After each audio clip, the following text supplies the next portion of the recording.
Hello and welcome to Rathods Science Academy. Today in this session we are going to see very important current affairs that appear in our today's Hindu newspaper, guys.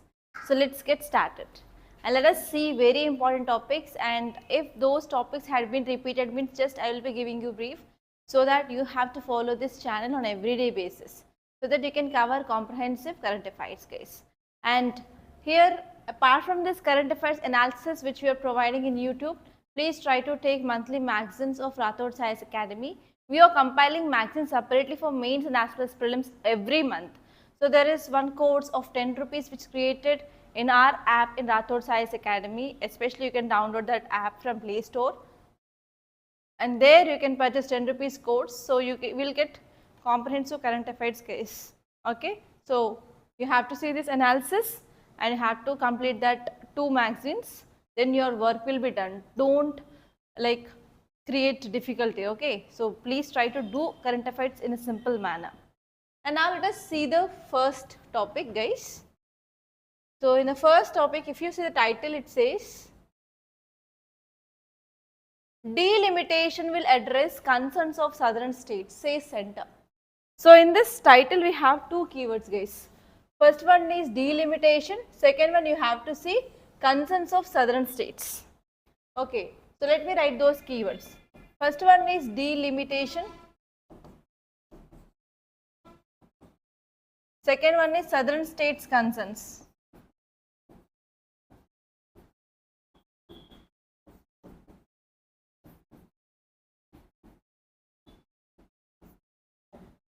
So if you see this delimitation, in which subject you will be seeing, guys? In GS paper 2 under polity we have this topic, and what you have to see, what are the dimensions you have to see. So you have to see what is this delimitation, and next you have to see about delimitation committee, and you have to see some basic facts regarding this, and next significance of this delimitation, and apart from that you have to see what are the challenges we have. And from this area, you can expect both prelims and as well as mains question, guys. Don't forget. And which one is you have to see about southern states. So in this part, we have southern states, right? So you have to list down what are the concerns faced by the southern states and how these concerns will be addressed by this delimitation. It is very, very important. And in yesterday's class, we discussed one article like, by March 1st, 2027, we are going to have the census data, right? So here, after getting of the census data, we can go for redrawing of boundaries for Lok Sabha and as well as State Legislative Assembly, and this process called as delimitation. So because of this delimitation, this article is saying that we are going to address the concerns of southern states. And now let us see all these things together, guys, so that you can have a comprehensive understanding of this article. Okay, now let us see the context why it is in news. Okay, so context says that when we go for delimitation, we can address the issue of southern state. So first of all, what is delimitation? Delimitation is nothing but redrawing of boundaries for Lok Sabha and as well as Legislative Assembly constituencies. That process is called as delimitation. And who will do this? This process is mainly performed by one commission. The name of that commission is Delimitation Commission, and this commission will be set up under Act of a Parliament. Very important, it is not a constitutional body. So by the Act of a Parliament we will make that Delimitation Commission. And who are the members? So actually we have 3 members in that committee, and these people, they have power to force of the law, and as well as even their orders can be questioned before any court. It is very, very important. And next one is those 3 members. In that, 2 members are from Supreme Court or High Court judges, and 1 will be appointed as chairman by central government. Okay, and we have a special chief election commissioner as ex officio member. So he will be appointed by the central government. Apart from that chief election commissioner, we have 2 Supreme Court or High Court judges in that delimitation committee. And it is having powers as civil court. Very, very important. Until now it has been set up 4 times. Okay. As per February 2024, it has been set up for the 4 times, that is in 1952, 1963, 1973 and 2002. And you have to see even constitutional provisions which are related to this delimitation also. Because whenever you are writing an answer for delimitation, try to use articles in introduction. So it is a better introduction, right? So for that you have to remember Article 82 and as well as Article 170. Article 82, which provides for the readjustments of seats of Lok Sabha and the division of each state into territorial constituencies after every census. And for state legislative assembly constituencies, we have Article 170. So we have Article 82 and Article 170, which talks about delimitation. Okay. And what are the concerns of southern states? First one is they are having a fear of loss of representation, because based on the population number, we are going to draw the constituencies. So actually what is the problem here? TFR is high in northern states compared to that of southern states. That means we have more population in northern states compared to that of southern states. So because of this, now southern states, they have the fear of losing representation. And next one is it will also cause the threat to our federalism. Okay, because here southern states will be getting less number of seats compared to that of northern states, right? So because of this, we have higher central allocation to this northern states compared to that of southern states. So because of this, what happened? There will be low political representation of southern states compared to that of northern states. Again, it will be affecting this process of federalism. And next one is there will be also discouragement to good governance. So it is also one important concern. And next one is north-south division. So especially a sense of political and as well as economic imbalance which happens, because especially in northern states they will be having greater autonomy compared to that of southern states, and even social status, nationality. So because of this, it may lead to south-north division. And next one is resource allocation. So you know that Finance Commission will be giving the grants, will be recommending the grants to be given from center to states. It will be based on population, it will be based on development, it will be based on certain criteria. So because of this, southern states will be getting less resources compared to that of northern states. So it is also one cause of concern now. And even regional parties will be also weakening. Okay, so that is also one important problem in the southern states. Now let us see one important image. So what is this image? Can you see? So here we have a river, and on this we are having a bridge. So it is Chenab Rail Bridge. Okay. So recently Chenab River is in news because of Indus Water Treaty violation by Pakistan because of terrorism, right? Okay. So here actually it is a world's tallest railway bridge. So you may get question like world's tallest railway bridge is on which river? That is River Chenab. So now let us see this article. It is very important, guys. You may get a prelims based question regarding rivers. Every year for sure in your prelims there will be a question regarding river and river system. Okay, so from that area you have to see this. So if you see about this Chenab rail bridge, it is located between Bakkal and Kauri in Raisi district of Jammu and Kashmir. So where it is located in Raisi district of Jammu and Kashmir, and it is 1.3 kilometers long bridge, and it is located 359 meters above this Chenab river bed. And it is the highest single arch railway bridge in the world. So here in this image you can see it is single arch. It is single arch and it is a very high, right, railway bridge in the world. And next important point here is the construction of this Chenab bridge has been a collaborative effort involving various international organizations and as well as renowned Indian institutions including IITs, DRDO and as well as Geological Survey of India. And what are the features? So we have a single main arch, and next one here is this arch consists of steel boxes.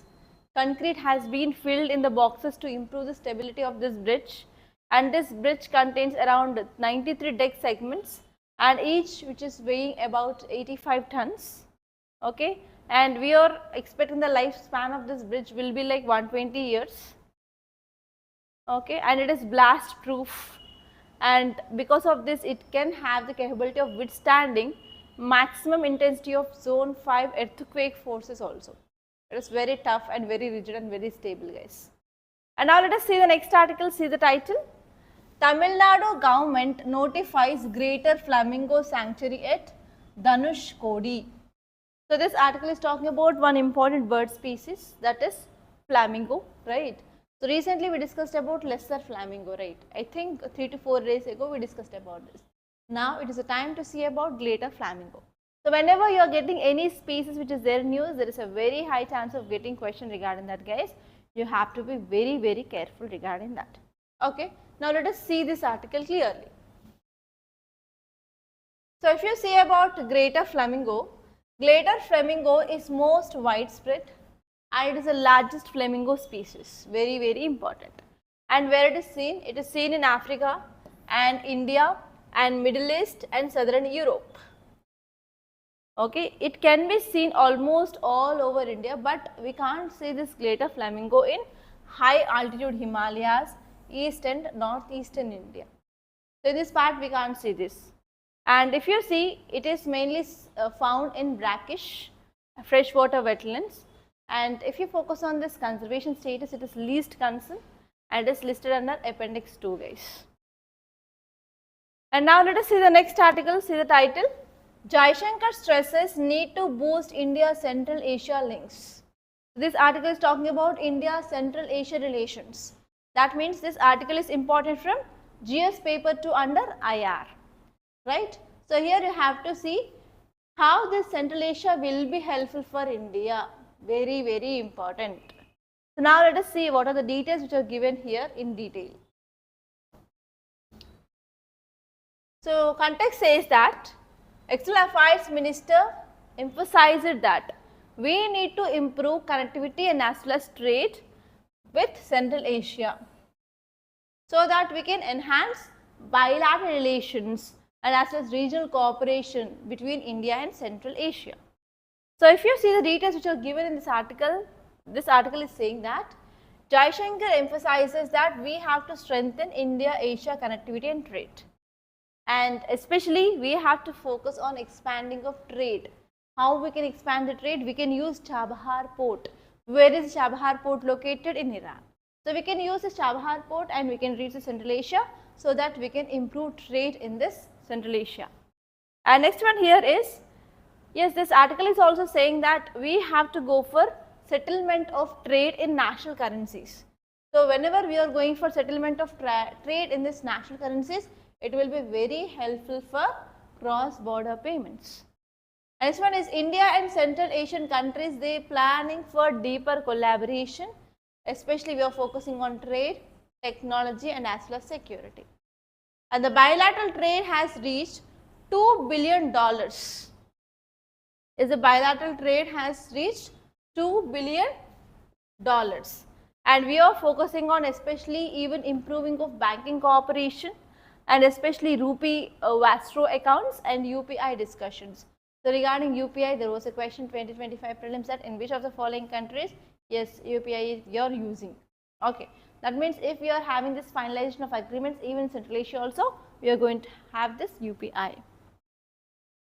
Okay, now let us see the next article. Title says, trampled over, poor communication, bad policing led to stampede in Bangalore. So you know, in the celebrations of victory of RCB, stampede happened, and in yesterday's class we discussed that 11 people died in the stampede. So here this article is talking about what are the reasons. So if you see this article, which is mainly saying about two important reasons for this. Okay. Yeah, just a minute.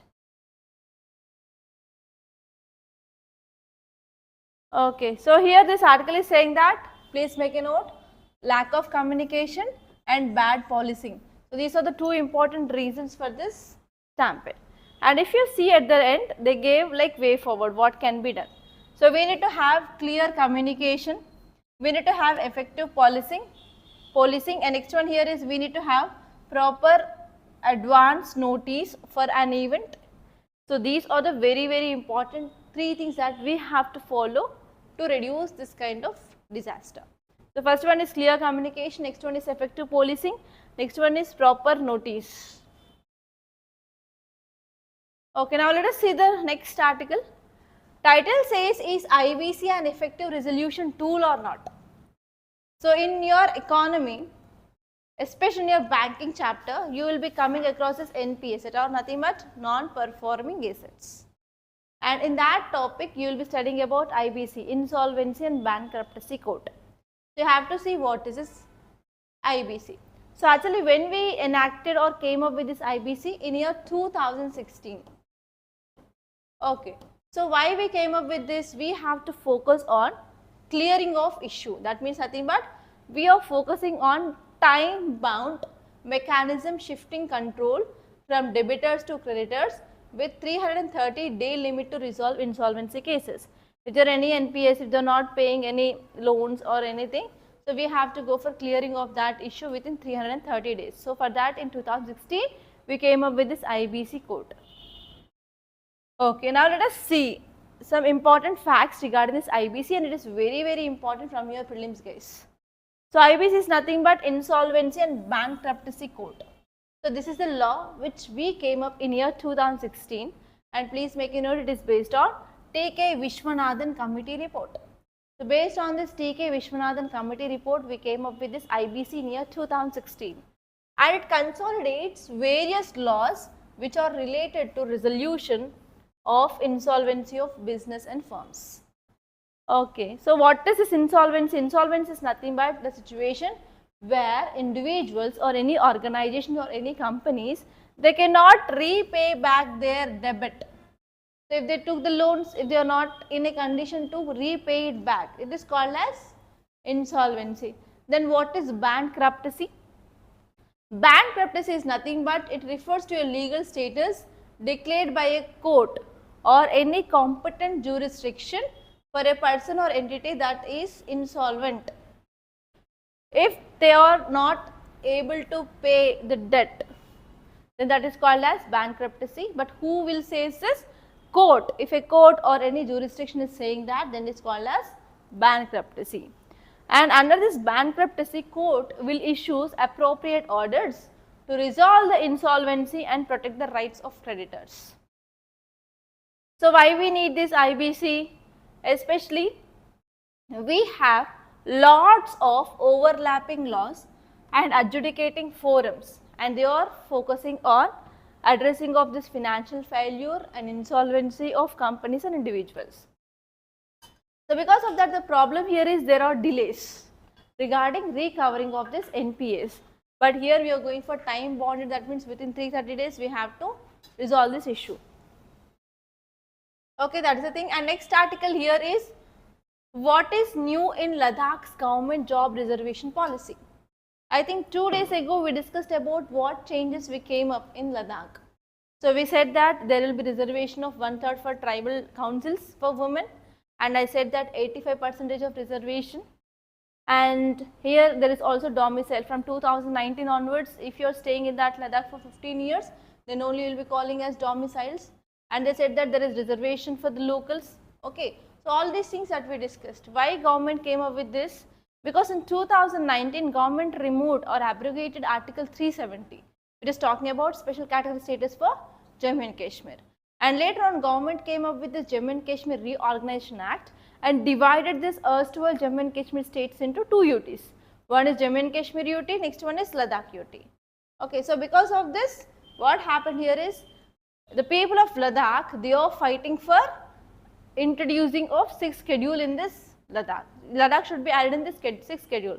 So because of this, finally government came up with some changes.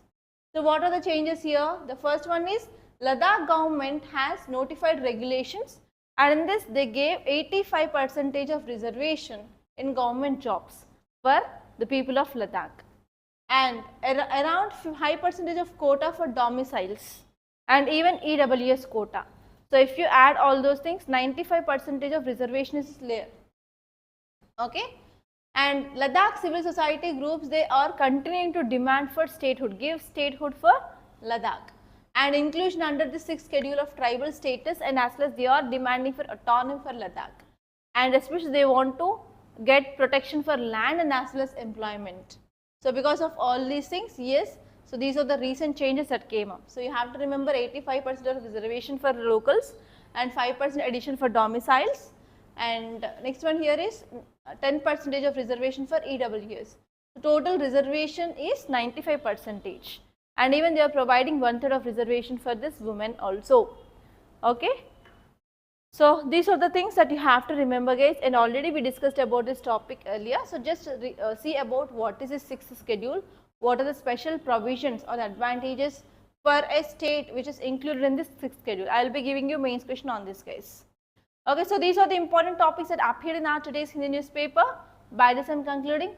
Thank you so much for watching, and please do like this class and share this class, and don't forget to subscribe to Rathods Science Academy.